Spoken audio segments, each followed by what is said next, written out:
Hey, I'm Davis Hamo with Loud Light. Here's what happened the 13th and surprisingly final week of the Kansas legislative session. After years of deliberation, the Kansas Supreme Court found in a 6-1 decision that the Kansas State Constitution Bill of Rights guarantees a natural right of personal autonomy, which includes the right to control one's own body.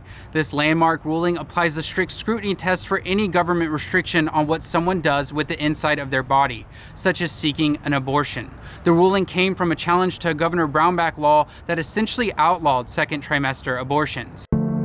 Wednesday, May 1st, the legislature convened for what was supposed to be a 3-week wrap-up session. The first item in the Senate was a procedural vote to override leadership to put Medicaid expansion onto their agenda. They needed 24 yes votes and came 1 vote shy. Only 1/3 of the Senate voted against the procedure, but Senator Wagle and Denning continued blocking an expansion vote that would have easily passed. The bill requiring doctors to notify patients seeking medical abortions about a reversal procedure, despite it having no scientific evidence, was vetoed by the governor. The House tried to override the veto on Wednesday, but her veto was sustained.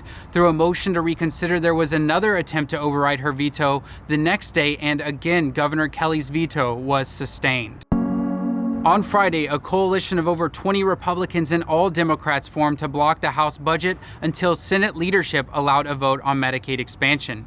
They succeeded at 3:30 p.m. In response, leadership created a revenge budget that stripped funding for higher education and health care.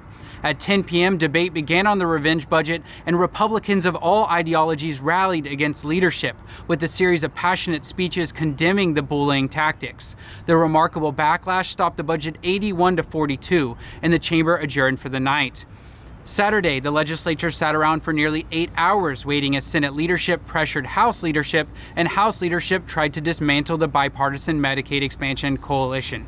Close to 6 p.m., debate on a third budget began that restored other cuts, but made $35 million in crisis funding for prisons optional instead of mandatory, including removing guaranteed raises for most prison officers. The budget needs 63 votes, and leadership had failed with only 57 votes when they locked down the chamber with a call of the House and pressured members for nearly 2 hours until they reached 63 votes to pass the budget and kill hope for Medicaid expansion this year.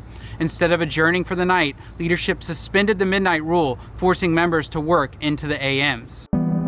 Into the night, another corporate tax breaks bill was passed. This one has about half the initial impact on state revenue as the first, but still the vast majority of it goes to multinational corporations. The governor hasn't said what she'll do, but a veto is anticipated. A bill protecting patients who use low THC CBD oil to treat a debilitating medical condition passed. The bill does not legalize the medicine, but gives patients an affirmative defense from prosecution. Governor Kelly has not commented on what she'll do. There was supposed to be at least 2 more weeks of session, but in order to shut down the pro-expansion majority, leadership shut down the entire legislature.